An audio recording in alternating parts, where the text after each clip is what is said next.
Ayan mga kadrama-rama, alam ko pong inaabang nyo po no, yung next na mangyayari po dito sa Abot Kamay na Pangarap dahil alam naman po natin yung mga senaryo na nangyayari po dito sa Abot Kamay na Pangarap dahil itong si Lynette nga po, tsaka sila RJ, sila Annalyn ay andun nga po sa kulungan no.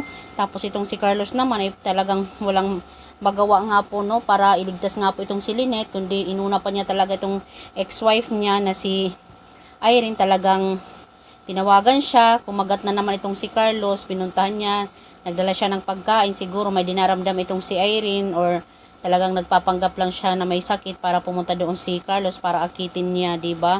Para makagawa siya ng kung anong kababalaghan no, nakakasira talaga nila Lynette. At alam naman po natin mga kadrama, talagang ni-record talaga ni Irene yung mga nangyayari po doon sa loob talaga ng kanilang kwarto. Imbis na ayaw talaga ni Carlos, pero wala siyang nagawa dahil sa pang-aakit at pagpapabango ni Irene no. Kaya talagang oo nga po itong si Carlos no dito kay Irene. Tapos ngayon nung mangyayari pa pagkatapos siguro ng hostage itong si Lynette, talagang malalaman niya yung katotohanan dahil nga po sa video recording na ito no. Possible ipakita ni Irene sa kanya na wala na kayo ng asawa mo, ganito ganyan. Tapos pwede na niyang sabihin kay Lynette na dati niya akong ex-wife, hindi lang ako girlfriend kundi ex-wife niya ako, legal na ex na wife, 'di ba? Kaya sobrang galit talaga yung mararamdaman talaga ni Lynette dito talaga kay Carlos. Talagang alam naman po natin na binigay yung lahat ng pagmamahal ni Lynette dito kay Carlos, pero itong si Carlos talaga yung gumawa ng paraan no, para masira talaga sila ni Lynette. At lalong-lalo na itong si Carlos dahil mahilig nga po sa pananakit no. Kaya talagang tuluyan na talagang mabibistado talaga ni Lynette itong si Carlos pagdating talaga ng revelasyon mga kadrama. Sobrang nakakaawa naman po talaga si Lynette kasi lahat binigay niya talaga dito kay Carlos. Na kahit minsan nga pinapasakitan siya.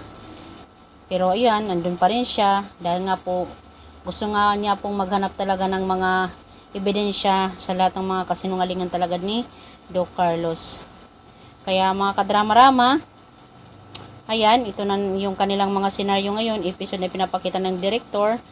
Abang-abang na lang po tayo mga kadrama no, sa next na mangyari po dito sa Abot Kamay na Pangarap. Hope nga po no is talagang hindi na mag-deny talaga itong si Carlos dito kay Lynette, kundi sabihin niya na lang talaga yung katotohanan. Kahit maghiwalay talaga si Lynette, hindi pa rin talaga sila kasal. Diba? Kasi hindi pa naman sila nag-divorce or nag-annul talaga ni Irene. Diba? Kaya okay lang din talaga na maghiwalay itong si Carlos kasi alam naman po natin na in the end, talagang yung magkakasama ay sila Lynette, sila RJ, tsaka sina Annalyn na talagang totoong masayang magsasama-sama bandang huli. Kaya mga kadrama, sino ba naman ang hindi excited no sa mangyayaring revelasyon at saka pagsasama-sama ng pamilya ng mga tanyag, 'di ba? Na happy po sila talaga.